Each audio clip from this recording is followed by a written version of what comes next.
Devenez-vous en touchant Christ et vivez pleinement votre destinée.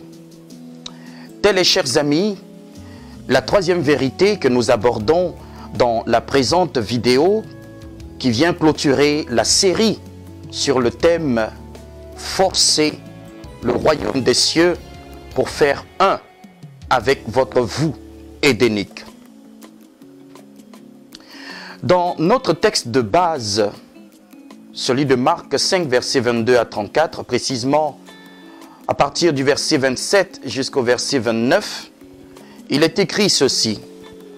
« Ayant entendu parler de Jésus, elle vint dans la foule par derrière et toucha son vêtement. Car elle disait, « Si je puisse seulement toucher ses vêtements, je serai guérie. » Au même instant, la perte de sang s'arrêta et elle sentit dans son corps qu'elle était guérie de son mal. Marc 5, versets 27 à 29. Vaincre l'immense foule qui s'était assemblée à l'occasion et se retrouver si près de Jésus, on peut l'imaginer, n'avait pas été une partie de plaisir pour cette femme qui se vidait de son sang depuis 12 ans. 12 longues années. Cependant, le plus difficile était encore à venir. Maintenant qu'elle était à proximité de Jésus, il lui fallait trouver le courage et la foi de le toucher, mais le toucher différemment, le toucher particulièrement. Chers amis, nous sommes nombreux à avoir entendu parler de Jésus. Nous avons bravé le monde et même nos anciennes habitudes et nous sommes devenus membres d'une église locale. Depuis ce temps jusqu'à maintenant, nous avons le privilège de partager la proximité du Rédempteur du monde. Mais contrairement à beaucoup d'entre nous, la femme souffrant d'une perte de sang ne s'est pas contentée d'être dans la foule. Elle ne s'est pas contentée d'être proche du Christ. Non. Elle a décidé d'aller plus loin que ça. Alléluia. Vous vous rappelez que dès le départ, son intention était de toucher le Christ de façon spéciale. Son projet immédiat, son objectif de l'heure, était d'avoir un contact transformateur avec le Fils de Dieu.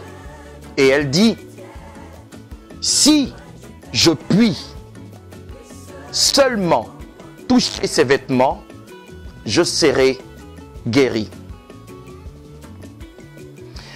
Peut-être qu'en entendant ces paroles, vous réalisez que c'est ce qui vous a manqué jusque-là. Vous vous rendez compte que jusqu'à présent, c'est cette touche spéciale qui a manqué dans votre marche chrétienne. Et vous vous demandez, comment puis-je le toucher?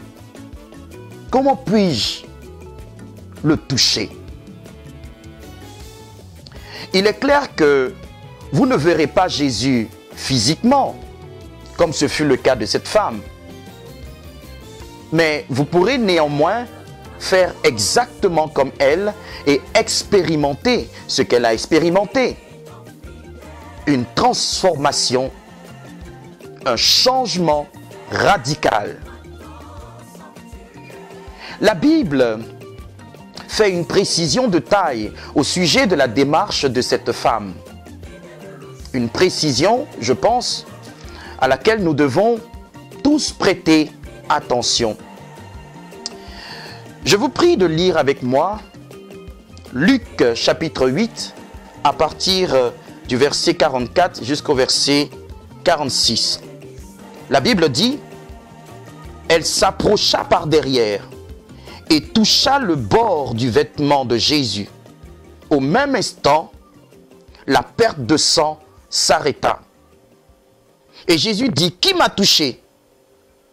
Et comme tous s'en défendaient, Pierre et ceux qui étaient avec lui dirent, Maître, la foule t'entoure et te presse et tu dis, qui m'a touché?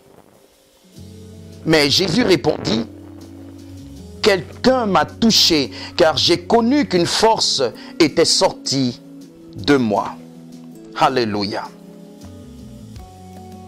Bien-aimés, les disciples, avec Pierre à leur tête, dirent, Maître, la foule t'entoure et te presse et tu dis, qui m'a touché? Dans la tradition J.N. Darby, il est écrit, Maître, les foules te serrent et te pressent et tu dis, qui est-ce qui m'a touché? Qui est-ce qui m'a touché? De toute évidence, la question de Jésus semblait quelque peu inappropriée, car il est commun que l'on soit touché, voire bousculé, quand on se trouve dans une foule passionnée. Et Pierre, voulant rappeler ce fait ordinaire, dit ceci, Maître, les foules te serrent et te pressent, et tu dis, qui est-ce qui m'a touché? Cependant, bien-aimés, la question du Seigneur était d'une extrême pertinence que ni Pierre, ni ceux qui étaient avec lui ne pouvaient comprendre. En fait, la question du Seigneur Jésus souligne la différence entre les nombreux touchés de la foule et l'unique touché de la femme qui souffrait. Si la manière de toucher de la foule était quelque peu ordinaire, eh bien celle de la femme était très spéciale. Essayons d'y voir un peu plus clair. Pour le toucher de la foule, nous pouvons faire 4 observations. Oui, 4 observations. Premièrement, le toucher de la foule était ordinaire. C'était un toucher habituel, banal et superficiel. Deuxièmement, le toucher de la foule était insignifiant et sans intérêt, car en effet, à aucun moment, le Seigneur Jésus n'a marqué d'arrêt pour faire cette question comme il a fait à propos de la femme. Troisièmement, la Bible précise que le toucher de la foule était un toucher qui serrait et qui pressait le Seigneur Jésus. Les termes grecs qu'emploie Luc signifient littéralement presser de toutes parts, compresser, contraindre, affliger, assaillir, rendre perplexe, opprimer. Et l'un des termes fait même allusion à la pression qui s'exerçait sur les raisins et les olives pour en extraire le jus et l'huile. Quatrièmement, enfin, c'est que le toucher de la foule n'avait déclenché aucune force de la part de Jésus. Parlons à présent du toucher de la femme. Ici également, nous pouvons faire 4 observations. La première observation, c'est qu'on note, oui, on note que la femme s'est approchée de Jésus par derrière. Cela indique le caractère discret, effacé et sobre de son approche. Elle faisait ainsi preuve de grande révérence et d'une profonde déférence envers la personne de Jésus.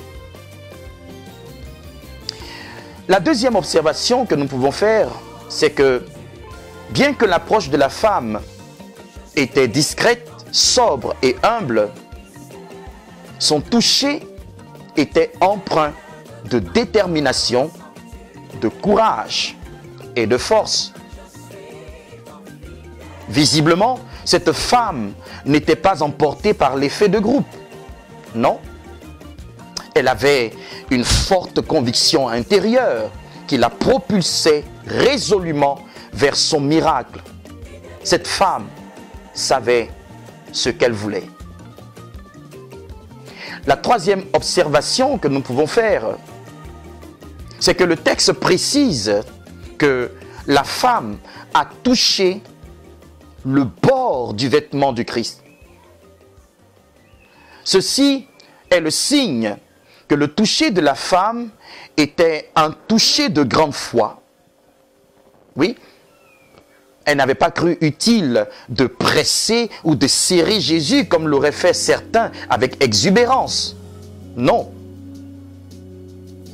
Malgré la gravité de son mal et la profondeur de sa souffrance, eh bien, cette femme avait choisi de s'en remettre à ce simple toucher. L'évangéliste Luc emploie ici un terme qui se détache complètement de l'approche de la foule. Il utilise un terme qui signifie littéralement s'attacher, se fixer à quelque chose, adhérer à quelque chose, s'accrocher à quelque chose ou à quelqu'un. C'est au final un toucher qui donne absolument lieu à une transmission, un transfert, une contagion miracle. La quatrième observation enfin, c'est que Jésus, dans le texte, dit ceci: quelqu'un m'a touché, car j'ai connu qu'une force était sortie de moi. Alléluia. Eh bien, cet aveu du Seigneur Jésus est un puissant témoignage au toucher de la femme. Elle avait réussi, au moyen de son approche originale, à libérer une force transformatrice, une force de guérison. Alléluia. Oui, la femme qui avait une perte de sang pendant 12 ans avait réussi ainsi à trouver la femme qui était en bonne santé et qui était animée de la force du Christ. Chers amis, les 4 observations que nous venons de faire de part et d'autre nous ont permis de voir la différence notoire entre les nombreux touchés de la foule et l'unique toucher de la femme.